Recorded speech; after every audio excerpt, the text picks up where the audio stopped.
your instructor Joy. So this is the passage that we're going to work on today.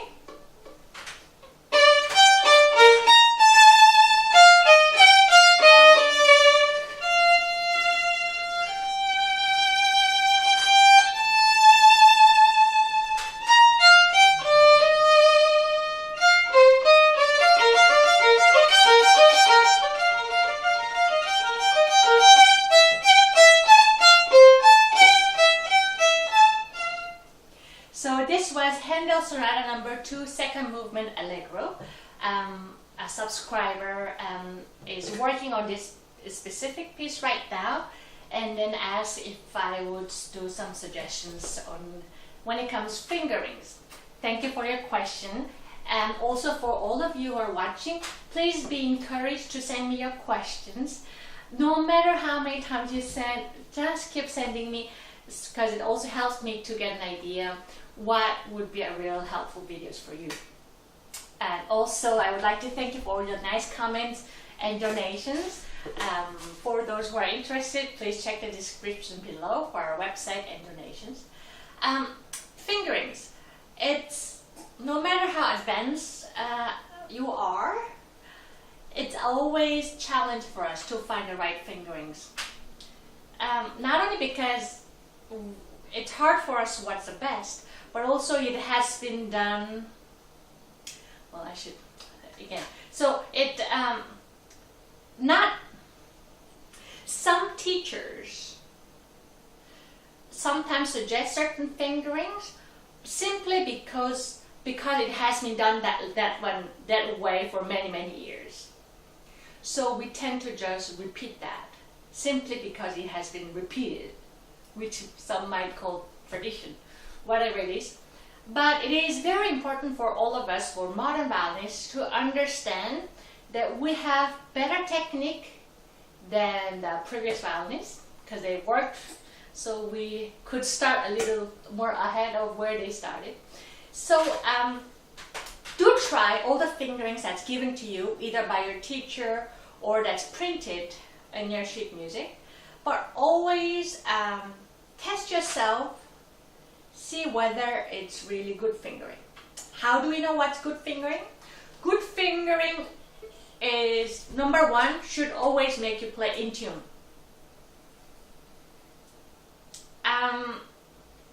Sometimes we do shifting to avoid unnecessary string crossings or to express certain musical ideas. But sometimes I find it the shiftings are unnecessary. For example, the beginning of this Haendel Sonata, it goes like this.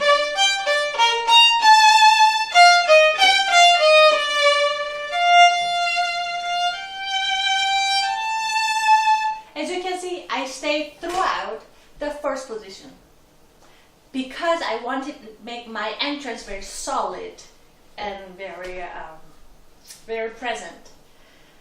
But in my sheet music, which is one of the good editions, this suggests that I should shift like this, then to the third position, and then stay here. Excuse me. I don't like to shift here because I only have a half beat to shift. So that's when I shift, I like to shift when it's half step, so when it's just very little movement, or when I have a little longer time to shift to make sure the movement can be more in tune. That's number one that I don't like, because it's such a short time from first or third position, big change. And then the long note, which is this one, I find it is better if you can land on those long sustaining notes with the strong fingers, 2/3 preferred, because those ones vibrate nicer, because you just have a more flesh and the fingertip of second and third. More flesh means warmer vibrato. So instead of finger vibrato, which is not too bad, but still not as much flash as second and third. So I rather stay third finger, where I have a lot of flash to make nice and warm vibrato. Shifting sometimes gets done also to express musical idea. Here, and then all of a sudden it's subito piano, meaning sudden change to piano. So sometimes people go, then go to the third position to make intimate sound.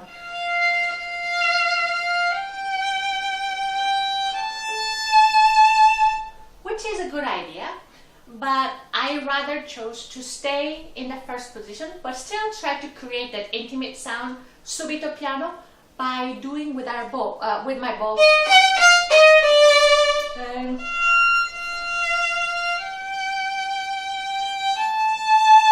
So I moved my bow quite far away from the bridge, closer to the fingerboard, and I tilted my bow dramatically to create that intimate sound.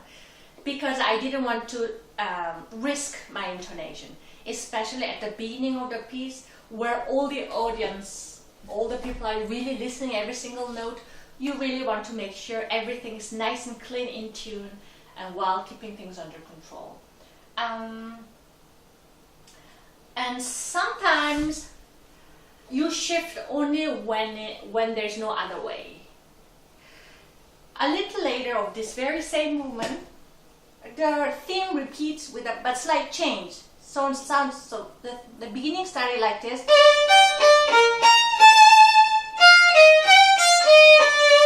And a little later it repeats, but with slight change.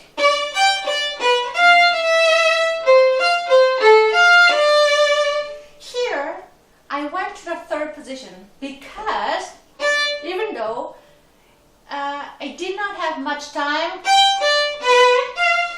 I only had a half beat, eighth note time, but I still decided to shift in this case so that I can vibrate this long sustaining note nicely and to secure that sustaining note in tune.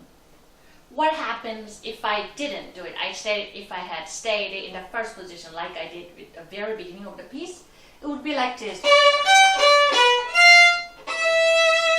Not only I had to vibrate in this long sustaining note with my weakest finger, with the pinky, but also from the F natural, then fourth finger it's quite a bit of stretch, which if your hand is uncomfortably positioned, we are most likely to be out of tune.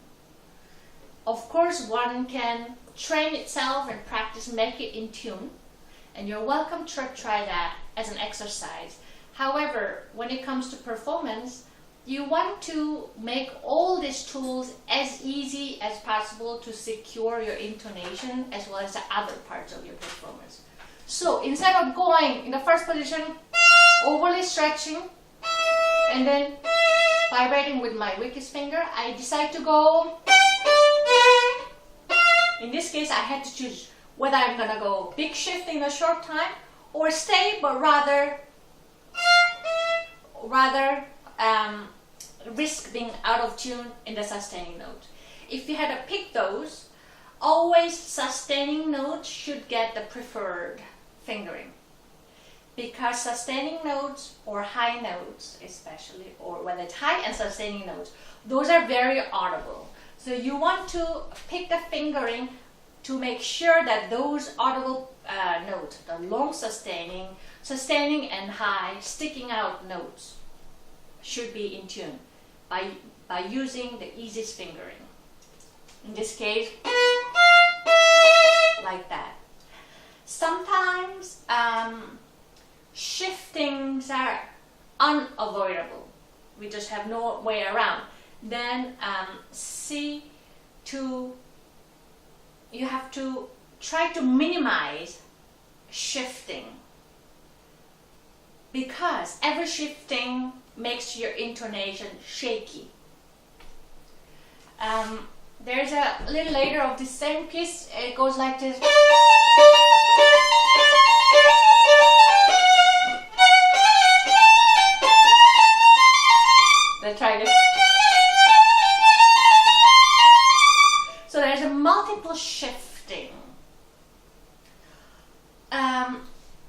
what I did was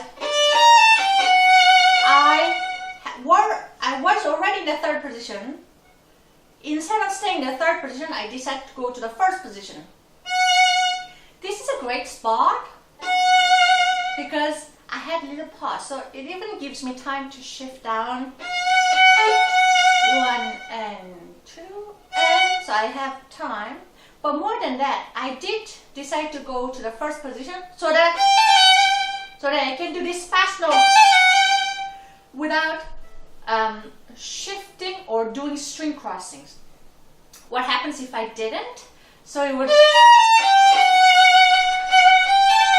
Do you see that? So in this fast rhythm, I had to move my bow quickly to do the quick string crossing.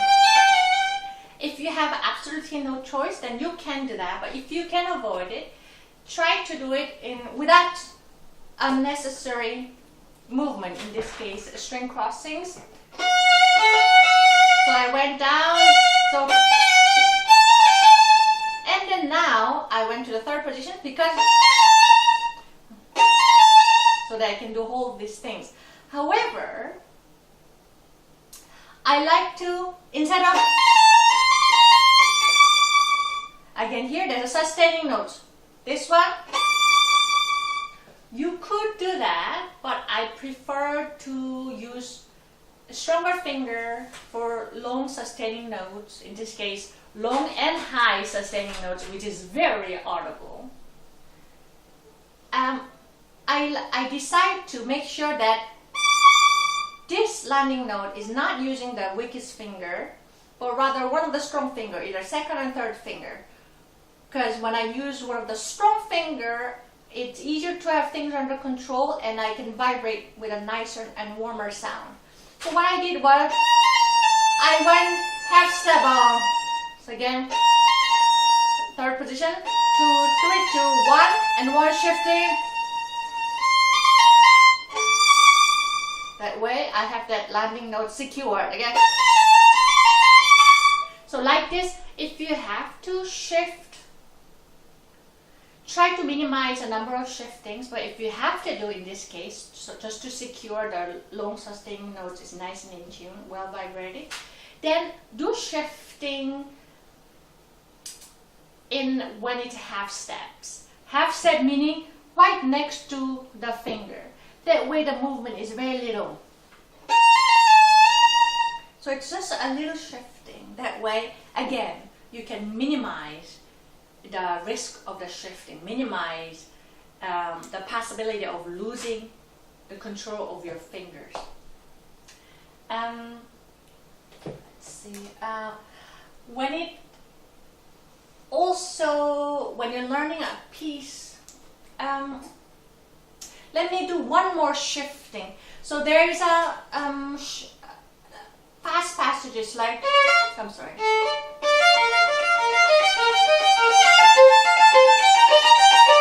So as you can see, I stayed in the first position.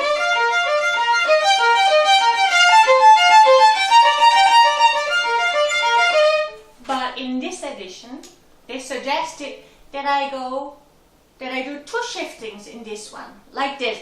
First position, then they suggested I go to the second position,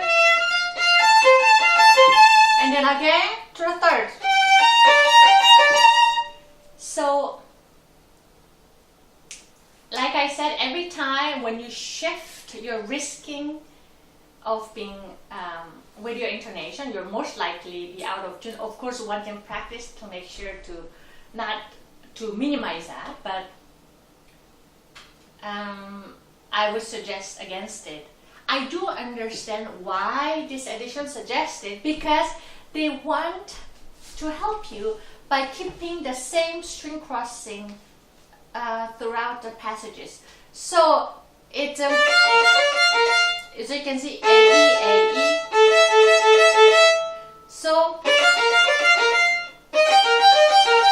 So if I change to the second position, I do same thing, A in A, E and A, E. And then third position. So your bow crossings are easier.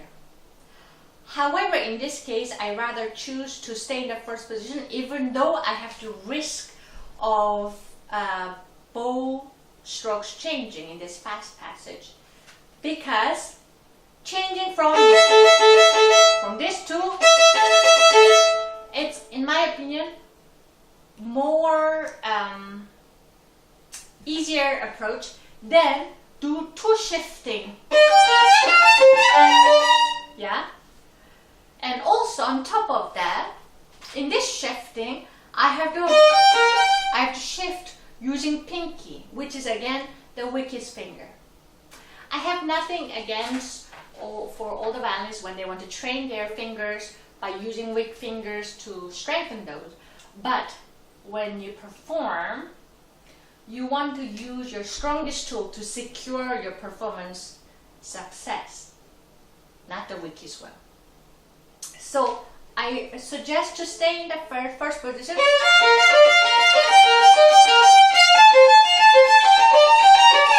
So like that. So I'm staying in the first position. Yeah. I hope this video was helpful. No matter what you do, fingerings and all the bowings should always serve your clean playing, that you can have things under control the way you had planned. And also remember, these bowings and fingerings are not necessarily from the composer, in this case Haendel. Whether it's Haendel, Beethoven, Mozart, we see these slurs, bowings. These are just suggestions of different violin teachers from the past. So do take it as an opinion from an experienced violinist. It's always worth to consider. But remember, sometimes you might have a better solution. You might have a better solution than I do. In that case, please let me know. I'm very interested. So test yourself. Don't be too worried about playing as it's printed or as my teacher told me. Your focus should be how your performance sound, not keeping it the way it's told, you're told to do so. Yeah. So I hope this video was helpful. Thank you for watching. Please subscribe and check the description below. Bye-bye.